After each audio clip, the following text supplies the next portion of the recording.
ఈ వీడియోలో మాట్లాడుకోబోయే movie review వచ్చేసి ఛాంపియన్. ఈ మూవీని క్రిస్మస్ సందర్భంగా థియేటర్ లో రిలీజ్ చేశారు. సో ఈ మూవీ ఎలా ఉంది ఏంటని ఈ రివ్యూ మనం మాట్లాడుకుందాం.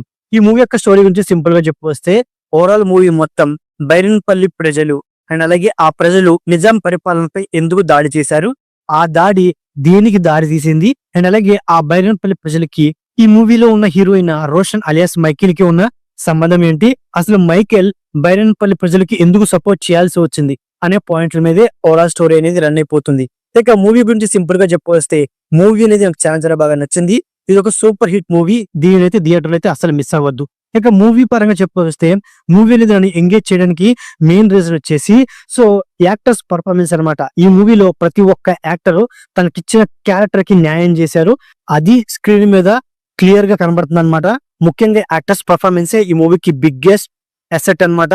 అండ్ అలాగే నెక్స్ట్ వచ్చేసి ఈ మూవీలో ఇంటర్వెల్ పోర్షన్ అండ్ అలాగే సెకండ్ హాఫ్ లో ముఖ్యంగా మన హీరో ఫుట్బాల్ ఆడే ఒక సీను, క్లైమాక్స్ లో మన హీరో బైరన్పల్లి ప్రజలకి సపోర్ట్ చేస్తూ చేసే ఫైట్ మూవీకి మెయిన్ హైలైట్స్ ఇవే అని చెప్పుకోవచ్చు అనమాట.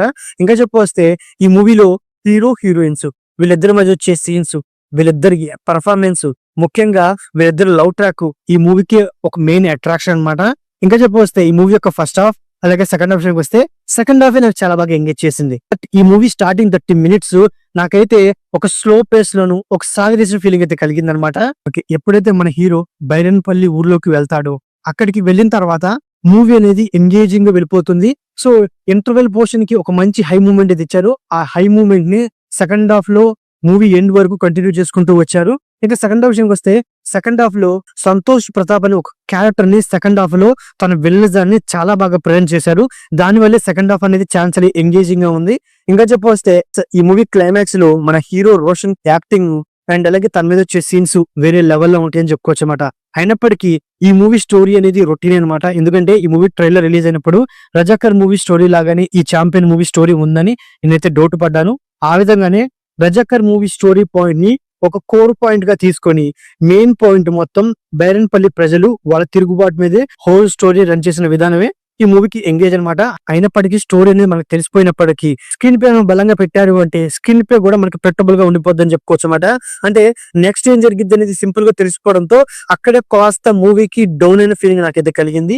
బట్ మూవీ అనేది ఎంగేజ్ చేయడానికి మెయిన్ రీజన్ ఏంటంటే, ఫస్ట్ వీళ్ళు తిరుగుబాటు చేసే సీన్స్, ముఖ్యంగా ఈ మూవీలో డ్రామా ఎమోషన్ చాలా బాగా వర్కౌట్ అవడమే ఈ మూవీకి మెయిన్ పాజిటివ్ అని చెప్పుకోవచ్చు అన్నమాట. ఈ మూవీలో మన మ్యూజిక్ డైరెక్టర్ ఇచ్చిన సాంగ్స్, బ్యాక్గ్రౌండ్ మ్యూజిక్ ఈ మూవీని మరో లెవెల్ లో నిలబెట్టేసి, అండ్ అలాగే ఈ మూవీ యొక్క సినిమాటోగ్రఫీ కూడా చాలా చాలా బాగుంది. మెయిన్ గా ప్రొడక్షన్ వాల్యూస్ విషయానికి వస్తే, సో అప్పట్లో ఉన్న హైదరాబాద్ ని చాలా చాలా రియాలిటీగా చూపించుకుంటూ వచ్చారు. సో ఈ మూవీ యొక్క ప్రొడక్షన్ వాల్యూస్ కూడా చాలా చాలా బాగుంది అని చెప్పుకోవచ్చు అనమాట. ఇక పర్ఫార్మెన్స్ విషయానికి వస్తే, మెయిన్ గా యాక్టర్స్ అంతా పర్ఫార్మెన్స్ బాగున్నప్పటికీ రోషన్ తన యాక్టింగ్ అనేది బెస్ట్ ఇచ్చారని చెప్పుకోవచ్చు అనమాట. ఇక హీరోయిన్ అయిన అనశ్వర రాజన్, సో తన యాక్టింగ్, తన క్యారెక్టర్ కూడా ఒక మంచి స్కోప్ అయితే ఇచ్చారు. కొన్ని సీన్స్ లో తన ఎక్స్ప్రెషన్ అనేది చాలా చాలా బాగా నచ్చింది. ఇక విలన్ అయిన సంతోష్ ప్రతాప్, తనైతే సో మూవీకి బిగ్గెస్ట్ అసెట్ అనమాట. ఎందుకంటే తన క్యారెక్టర్ వల్లే సెకండ్ హాఫ్ అనేది హైలైట్ గా నిలిచింది. సో తన క్యారెక్టర్, తన యాక్టింగే ఈ మూవీకి మరో హైలైట్ అనమాట.